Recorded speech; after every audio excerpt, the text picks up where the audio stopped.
directrice d'un centre social à Roubaix. Et moi-même qui suis Benoît Roboulsals, délégué national d'Atelier Carmonde. Et donc dans cet atelier, on ne va absolument pas chercher à accuser qui que ce soit au sein des institutions, et surtout pas les mairies, ce n'est pas notre propos. Mais il s'agit de se mettre ensemble face aux défis que représente cet accueil, notamment face au défi d'accueillir des personnes en grande pauvreté. Et le point de départ de notre débat, ça va être la question de la maltraitance institutionnelle. C'est un sujet qu'au sein de l'Atelier Carmonde, on a beaucoup travaillé depuis plusieurs années. On a récemment publié un plaidoyer, un document de fond qui présente nos travaux.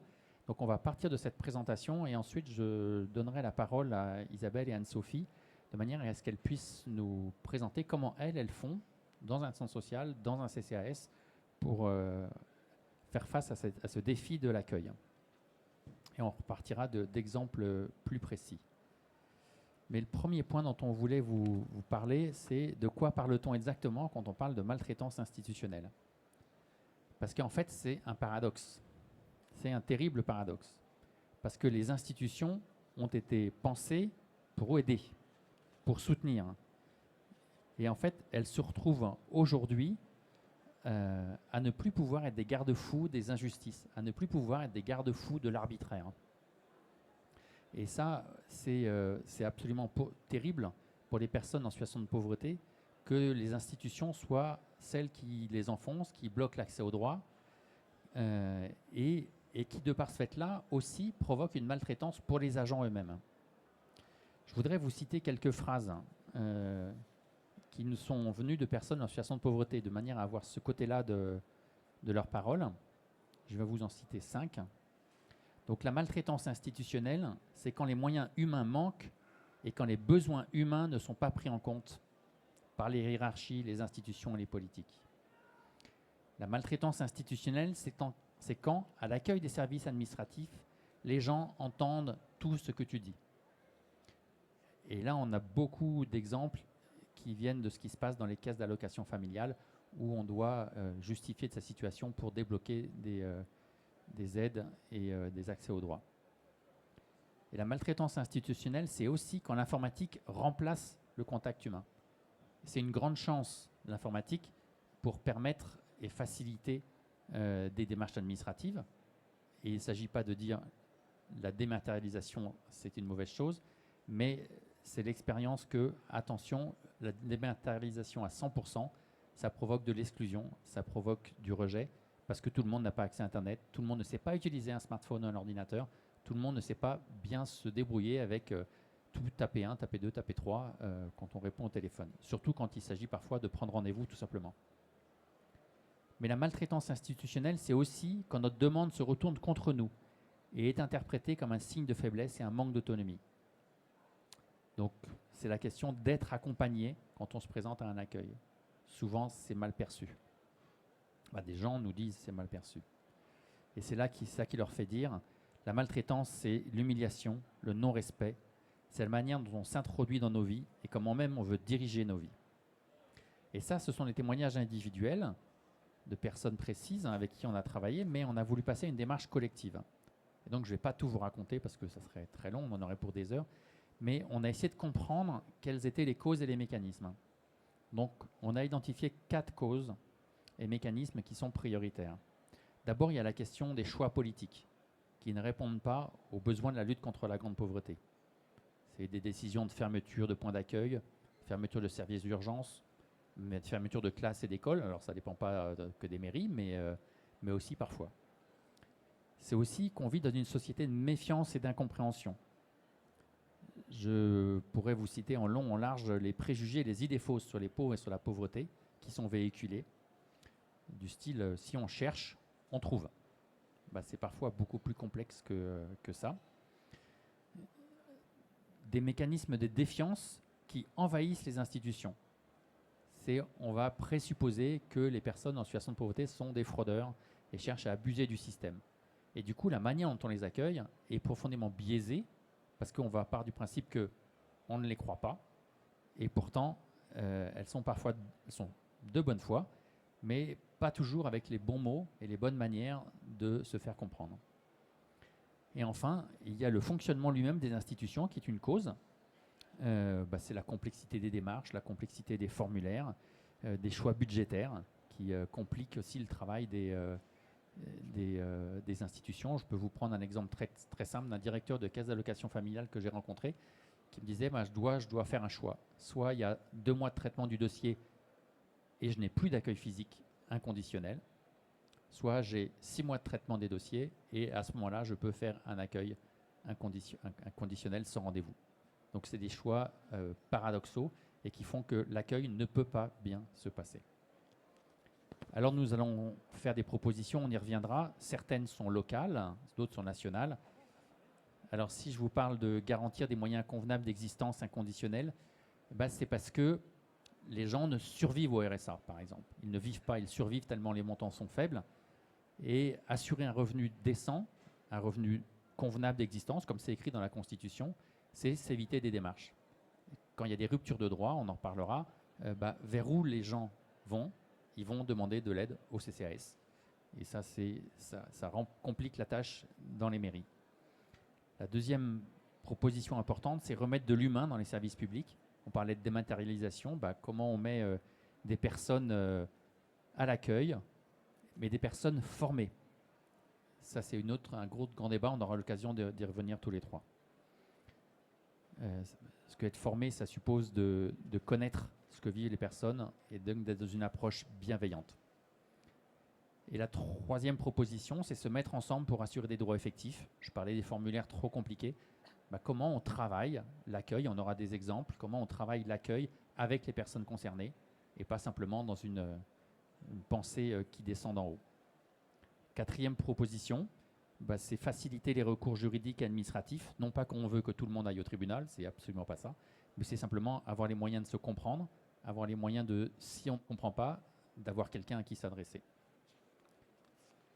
Donc voilà les propositions et qu'on a travaillé à partir des constats et des causes et d'analyse des causes et mécanismes qu'on a fait. Et pour entrer dans des exemples concrets, je vais commencer en vous parlant de 3 exemples concrets sur lesquels on pourra revenir. C'est un exemple à Rennes où le CCAS de la municipalité de Rennes a un restaurant social. Et pour que l'accueil se passe bien, pour que tout se passe bien, ils ont pris des personnes qui ont une histoire de pauvreté. Ils ont engagé des personnes qui ont une histoire de pauvreté, qui se sont formées pour accueillir les gens et vraiment assurer que tout se déroule le mieux possible. Un autre exemple, alors ça ne concerne pas un CCAS, c'est une association à Dunkerque qui, en lien avec la mairie, en lien avec d'autres acteurs, s'est dit mais comment on peut faire pour mieux accueillir des personnes sans domicile. Et donc ils ont repensé dans une méthodologie bien précise qu'on appelle le croisement des savoirs pour repenser leur manière d'accueillir.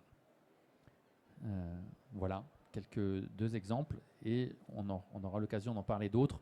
Je pourrais vous parler alors ils ne sont pas là, c'est dommage, mais de la caisse d'allocation familiale du Calvados qui a repensé son accueil parce que les agents étaient malheureux dans la manière qu'ils avaient d'accueillir les personnes, les usagers, en se disant par exemple il n'y a pas de confidentialité, il n'y a pas de moyen de vraiment bien les accueillir. Et par exemple, le surnom donné par les usagers à la caisse d'allocation familiale du Calvados, c'est on va au casino.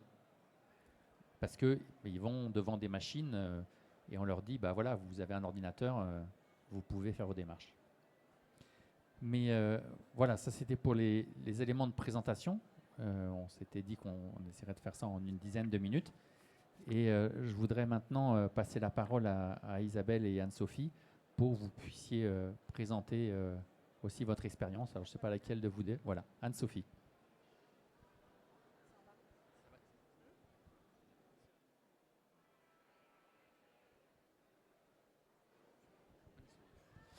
Donc, alors moi, je suis actuellement directrice de centre social pour le CCS de Roubaix.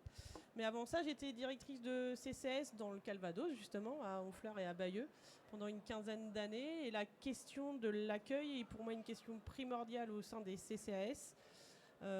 J'ai toujours dit à mes agents d'accueil que leur poste en tant qu'accueil était un poste clé. Surtout dans les CCAS, parce que les personnes, quand elles arrivent, il faut. Elles viennent avec une petite demande, mais si on sait les faire parler, on se rend compte que derrière la petite demande d'aide alimentaire, il y a bien souvent beaucoup plus. Et donc, au-delà de l'aménagement de l'accueil que j'ai pu faire quand j'étais à Bayeux, retravailler ça avec les équipes, il ne s'agit pas d'avoir un bel accueil, mais c'est aussi d'avoir du personnel qui soit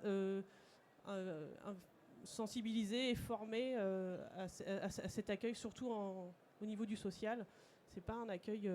si on reçoit mal la personne, forcément il y aura de l'agressivité, forcément elle n'aura pas envie de revenir, et forcément on ne pourra pas l'aider. Voilà.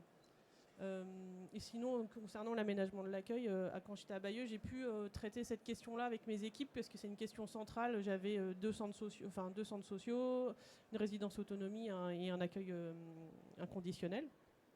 Et donc sur le CCS en tant que tel, on a mis 1 an à se décider entre rien qu'avec l'équipe pour savoir comment on allait réaménager l'accueil, parce qu'il y a toujours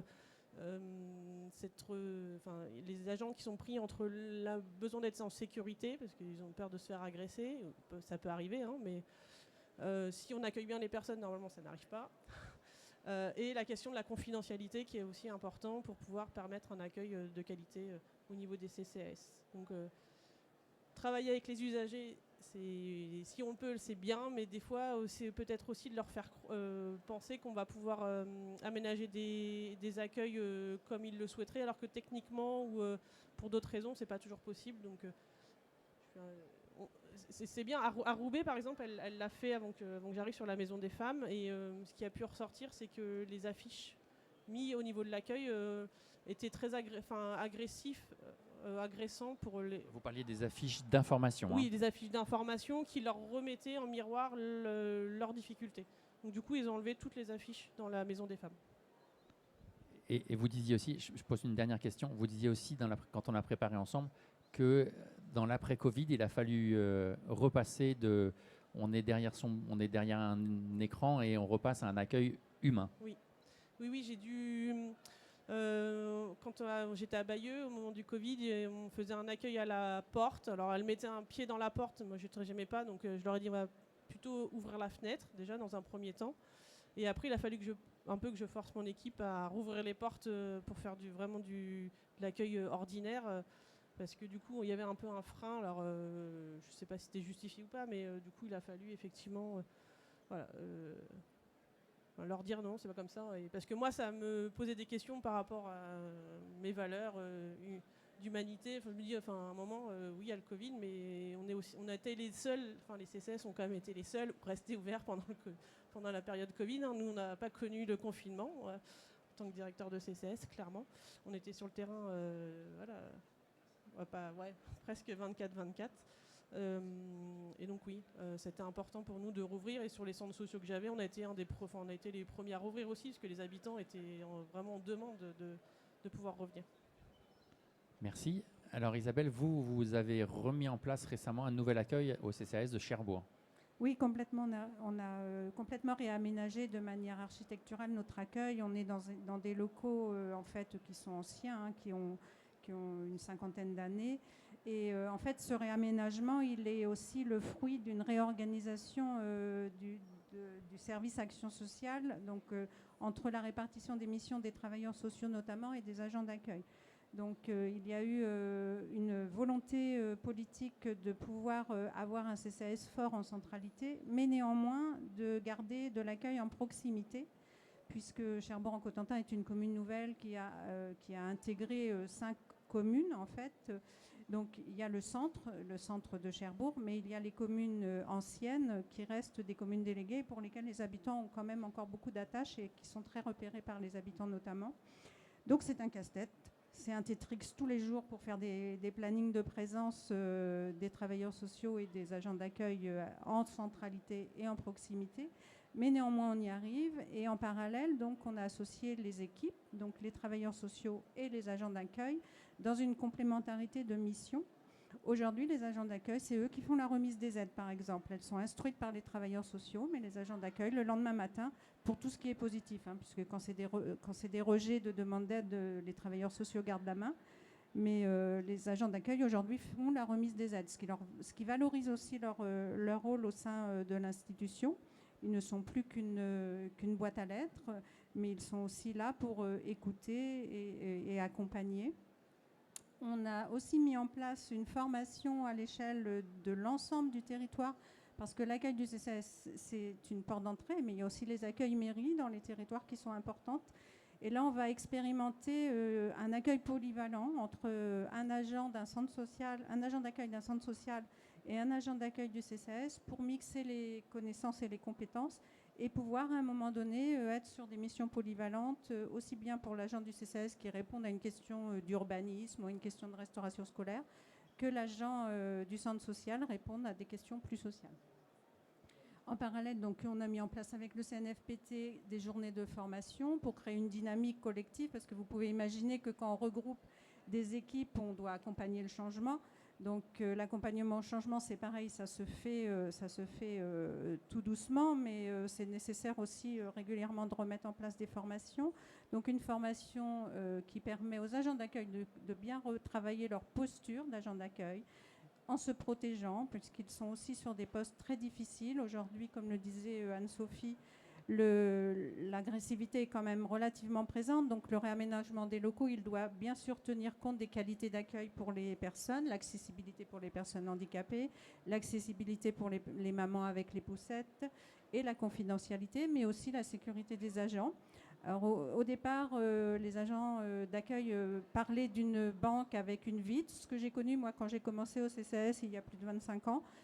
On est parti sur autre chose parce que personnellement et la vice-présidente du CCAS ne souhaitaient pas ce type d'accueil. Aujourd'hui, on a aussi un lien très fort avec la police municipale lorsqu'il y a des situations d'agressivité. On a un lien avec une psychologue du travail s'il y a besoin après de pouvoir débriefer sur des situations un peu plus complexes. Mais ça se construit tranquillement, ça se construit tout doucement. Vous parlez de maltraitance. Alors, moi, je préfère employer le mot bientraitance. Et en effet, quand les agents sont bien traités, eh ben, ils reçoivent aussi les usagers dans de meilleures conditions. Et ils se sentent aussi plus écoutés et plus à même de pouvoir recevoir la parole des personnes que l'on accueille. Alors, je trouve que vous avez beaucoup insisté sur la question de la formation, et je trouve que c'est absolument essentiel.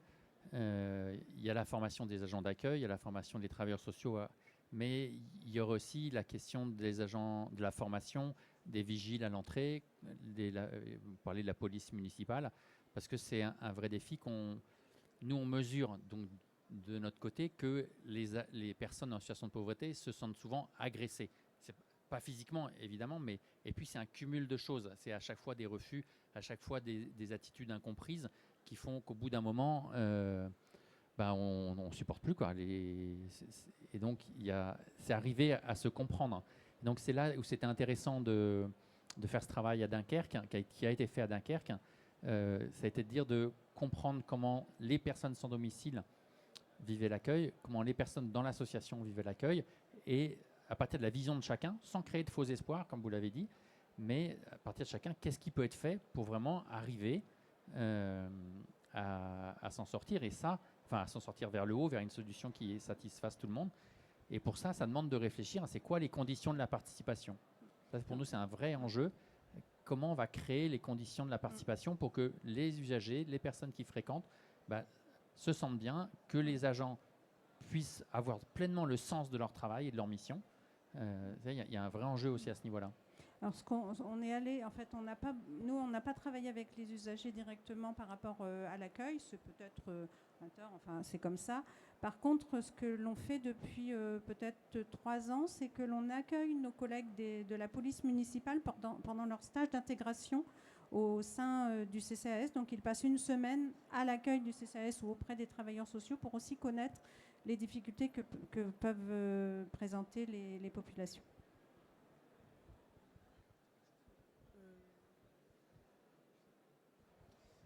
Alors, juste, par rapport à maltraitance et bientraitance, on a sorti un petit outil qui est facilement utilisable, qu'on a appelé le maltraitomètre, qui est sur la base de ce qui existait par ailleurs, qui s'appelle le violentromètre, et qui permet à chacun de se poser les questions. Est-ce que là, je suis dans une situation de bientraitance? Est-ce que là, je suis dans une situation de maltraitance? Et qu'est-ce que ça veut dire?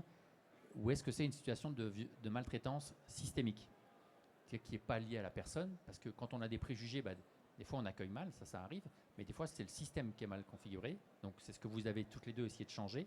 Et donc ça c'est vraiment un outil qu'on essaye pour que chacun, là où il est, dans sa posture, puisse se dire ah là, c'est pas tout à fait, oui c'est effectivement j'aurais pu faire autrement, ou là au contraire, j'étais pas conscient que ça pouvait arriver.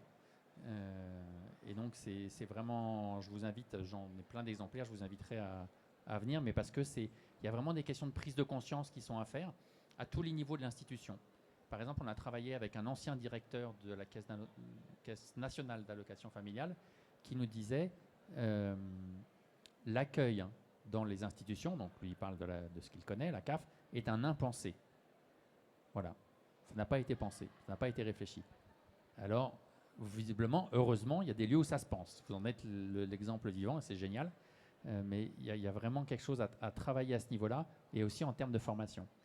Oui, moi quand j'étais à Bayeux, on avait travaillé avec l'équipe sur l'accueil et on s'était rendu compte que finalement, ça ne concernait pas que l'accueil au niveau du CCS, mais qu'il y avait une certaine, effectivement, maltraitance institutionnelle. Les gens venaient à la mairie, on leur disait il faut aller à l'interco. Et à l'interco, on leur disait non, c'est pas là, c'est au CCS. Et au CCS, du coup, on n'avait pas forcément la réponse.